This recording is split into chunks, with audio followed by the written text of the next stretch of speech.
What I didn't know at the time, though, was that my pursuit to eat clean was actually driving me to very unhealthy and unsustainable habits, especially as they related to fueling my body. I'm Rachel Fine, registered dietitian nutritionist and founder of To The Point Nutrition.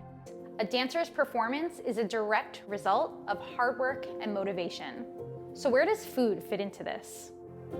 There's a lot of myths and a ton of antiquated ideals, and I'm here to dispel those. Hi, I'm Rachel Fine. I'm a registered dietitian nutritionist and founder of The Healthy Dancer and To The Point Nutrition. I help dancers just like you learn how to utilize food in a way that supports their performance while also supporting their relationship with food. Today we're talking about the topic of clean eating and whether or not it's something that dancers can find helpful and supportive for their performance. This is a topic that I hold near and dear to my heart, and that's because when I was dancing full-time, I participated in a nutrition workshop that was held at one of the summer intensives I did, and I was told from that individual, not a dietitian, by the way, but I was told from that individual the exact phrase, and it was, our body is our tool. What we are going to put into it is going to have an impact on the performance that comes out of it. What's so bad about this phrase? Honestly, nothing. It's a great phrase. And as a dietitian, I've used it myself. But there is a caveat. Because I, at the time, was, as I mentioned, dancing full-time. I am a recovering perfectionist, but at the time that I heard that phrase, I was not a recovering perfectionist. I was very much a type A perfectionist, and I struggled to identify the in-between land between what it meant to eat healthfully and what it meant to eat so-called unhealthfully.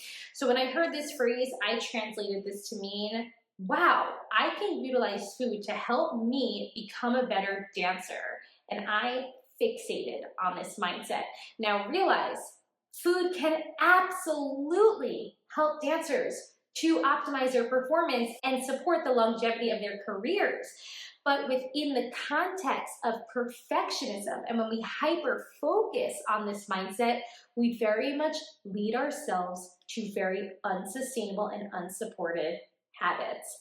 And this is what happened to me. I developed disordered eating, and that was born from clean eating. At the time when I was attempting to stick to this clean lifestyle, wanting to choose whole, fresh foods 100% of the time, I was struggling to keep up with these otherwise restrictive food rules. It was challenging for me to go out to eat meals that I had not created or put together myself, meals that I didn't know what every ingredient was. You see, clean eating allowed me to hone in on my desire for control. And as a perfectionist, to an extent, I was comforted by that control, not knowing at the time that it was really setting me up for failure. It didn't take long before my clean eating lifestyle spiraled into what eventually would be an injury from insufficient intake, burnout from trying to partake in these obsessive food rules that were just impossible to maintain, especially with the lifestyle that I otherwise had. You know, I come from a rather large family that for as long as I can remember, has always utilized food as a tool for celebration. So it was very challenging for me to partake in these clean eating behaviors while also, being an active member of my family. And that was really problematic. I needed to figure things out, and I needed to figure them out quickly. This is really what also led my shift into the world of nutrition and dietetics. And luckily, I went to a program to pursue my degree and licensure as a dietitian. I went to a program that, for me, really reignited my passion for food and my love for food, and really taught me that food in of itself didn't need to be something that we as individuals had to exhibit such strong control over, and that rather food can be and should be actually a major part of our culture and our lives and our joy. Now, granted, there were definitely some points along the way in my academic training to becoming a dietitian. The road to a dietetics license is unfortunately saturated in a lot of diet culture. What essentially that means is that much of what we learn in training to be a dietitian is centered around a paradigm that prioritizes weight loss for health. And now, I've been a dietitian for a decade. Research is always evolving. We now know and have known for quite some time that weight loss is not necessarily this ticket for better health. In fact, we also know that despite it not being accepted by the mainstream, anyone can attain quote unquote health at any body size. So these are all important factors that I have since had the desire to dive into further continuing learning, just so that I can make sure I'm supporting the dancers that I work with.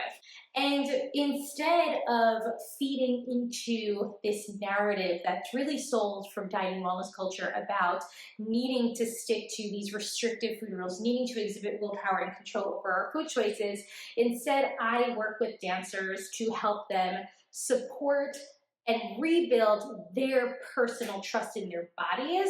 We harness our intuitive cues of hunger, of fullness, of satisfaction to build supportive meal and snack and hydration plans that continue to optimize performance without being limiting or restrictive, helping dancers to find this delicate balance between having a very proactive approach in how they're fueling as artistic athletes, but also learning how to reconnect to their intuitive cues and how they can fuel their bodies from a place of non-judgmental curiosity. You know, why do we have these preferences? What is going to satisfy us? What is accessible to us at that moment?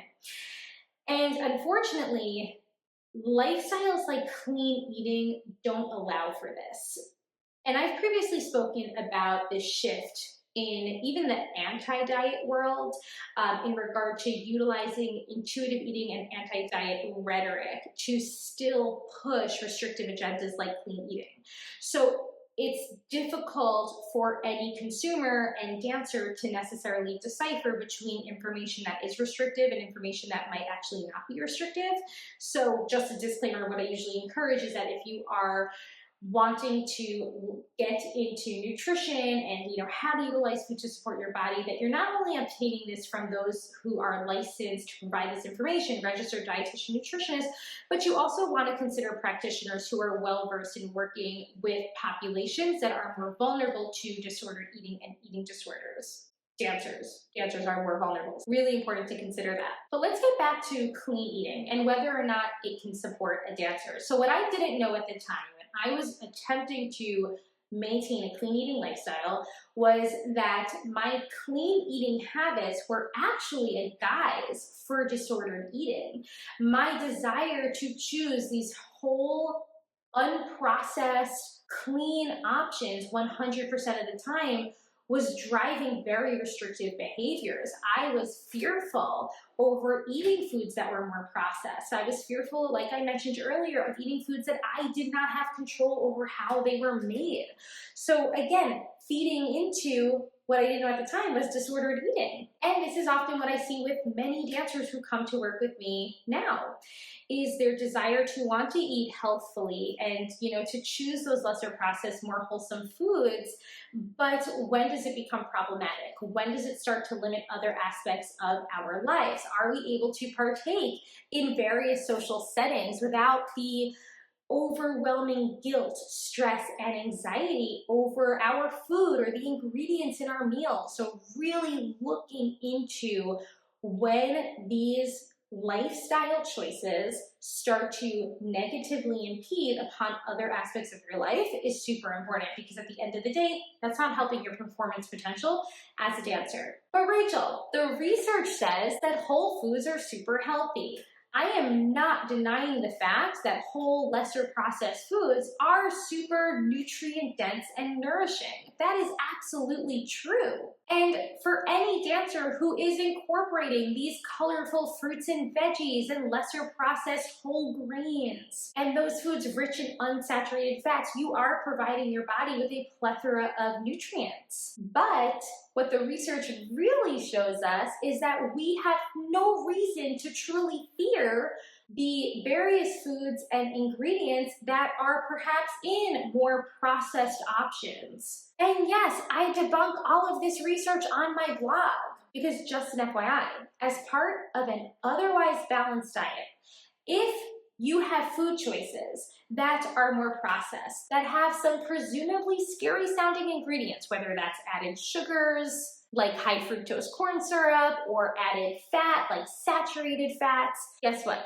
The amounts of these ingredients in your diet are not enough to impose these supposed negative implications that is often pushed by the mainstream media.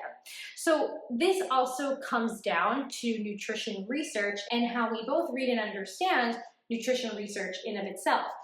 First of all, with most nutrition research, because of the nature of its design, what we see are associations. We don't see causations. We don't see intake of ingredient A causing disease B, right? We don't see that simply because nutrition interventions are so limited in their structure in regards to the amount of individuals who are being studied upon, in regards to the truly difficult nature of tracking any one individual's food intake for an extended period of time. A lot of nutrition research might also be done in labs, such as on mice, and it might not necessarily be applicable to human populations. So there is a ton of limitations when it comes to nutrition research that it truly makes it unfair to say, okay, eating more processed foods is going to cause you harm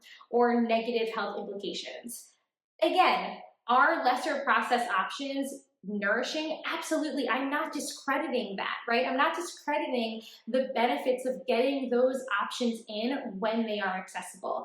But in the meantime, there is no reason for us to fear or obsessively avoid those options that might in fact just be more practical for dancers at various times, like having a processed snack bar when you have an incredibly busy and hectic day and you don't have access to some of those other food options. Also, by the way, more easily digestible carbohydrates, such as those found in more processed foods, can actually provide you with some quick energy to get you through the last 30 minutes of your performance. So much has to be taken into context. And another thing that I often see with dancers who are striving to maintain a clean eating lifestyle is a extremely high intake of fiber. Now, fiber is a functional component of carbohydrate-based foods. You've heard me talk about it before. There are so many benefits to our bodies when we eat foods that are naturally occurring in fiber. Whole grains, fruits and veggies, legumes, nuts, seeds, etc. But when we overdo it on fiber, we in of itself can impose some negative implications, such as digestive discomfort. We might also see fiber contributing to a very common phenomenon that happens for dancers who are striving to eat clean 100% of the time, which is secondary amenorrhea. So often if a dancer comes to me, they've had irregular or non-existent periods for quite some time, and they are attempting to partake in clean eating, obsessively healthy lifestyles, then very much reducing their fiber intake is one of the interventions that we will discuss. It's also important to understand that both disordered eating and weight cycling, which is often a product of disordered eating and dieting, have been associated with their own negative health implications. So dancers who are perhaps obsessing over wanting to support heart health or blood sugar management, energy, whatever it might be, whatever your reasons are for considering a clean eating lifestyle, it's important to know that if you are actively weight cycling or losing weight and then perhaps gaining weight in a short period of time, or if you are maintaining a weight that is too low for your body, as further evidence perhaps by irregular missing periods or recurring injuries. So if a dancer is experiencing these negative complications of striving for these perfectly clean diets, then we need to ask ourselves, what are we running away from when it comes to those foods that might be deemed less clean? Are we still very fearful of the potential negative implications of those foods because the very behaviors such as the disordered eating and weight cycling are imposing their own negative health implications? So what even is healthy? You might be watching this video really questioning this clean eating lifestyle and super confused, maybe even more confused than how the clean eating lifestyle has left you to begin with. And you're wondering, well, what exactly does it really even mean to eat healthy? Well, I strongly encourage that you start to look a little bit outside the box and start to think about the way diet and lifestyle, so your food choices, but also your additional movement patterns, so your dancing schedule, your exercise routines, and so forth, how they only play a small role in your personal story, and how there are so many other contributing factors that impede anyone's degree of health. This can involve social determinants of health, access to quality and adequate medical care, access to quality and nourishing foods. But this can also involve the environments in which you're dancing in. Are those environments supportive of you and you being your healthiest self? Someone who doesn't have to turn to restrictive eating behaviors or exhaustive exercise routines in order to find that success in that studio. We really need to identify supportive environments for us as dancers. So is it time to drop clean eating? I vote yes. The healthiest diet for a dancer, in short, supports all realms of you. It's like clean eating, it supports your physical performance, but unlike clean eating, it also supports your mental and emotional well-being. The bottom line, if you are obsessing over what the healthiest food choice is, then you are more than likely attempting to abide by restrictive food rules that might not be supporting you in the long run. When I work with dancers, I teach them how to utilize a variety of different tools to best support their healthiest choices. These tools include gentle nutrition, so utilizing nutrition information, but in a way that is not obsessive.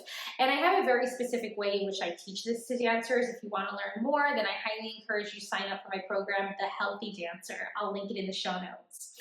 But also tools like food flexibility and nutrient density.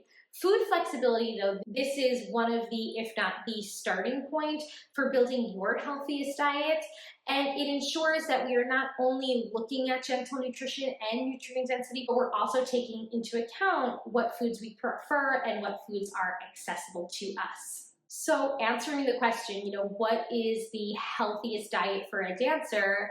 It's really quite nuanced. It's hard for me to answer in just a short, broad overview way, but it is something that you can learn within the Healthy Dancer. This is where for a minimum of 6 months, you will work alongside me in redefining what it means to become the Healthy Dancer. You will learn all of these actionable tools that will help in your decision-making at meal and snack times so that you are choosing foods that support your physical needs, right? All of those great nourishing options, but at the same time, you are not feeling guilty, ashamed, stressed, or anxious over incorporating foods that you might just love that might not necessarily be so nutrient dense or quote unquote clean, right? We learn to make room for all of these foods, and we do so in a way that leaves us feeling awesome physically, mentally, and emotionally. I hope this helps to clarify a bit more on how dancers can better understand a clean eating lifestyle and what can actually support you in the long run. If you like this video, do me a favor, like it and subscribe so that you are first to know when new videos appear.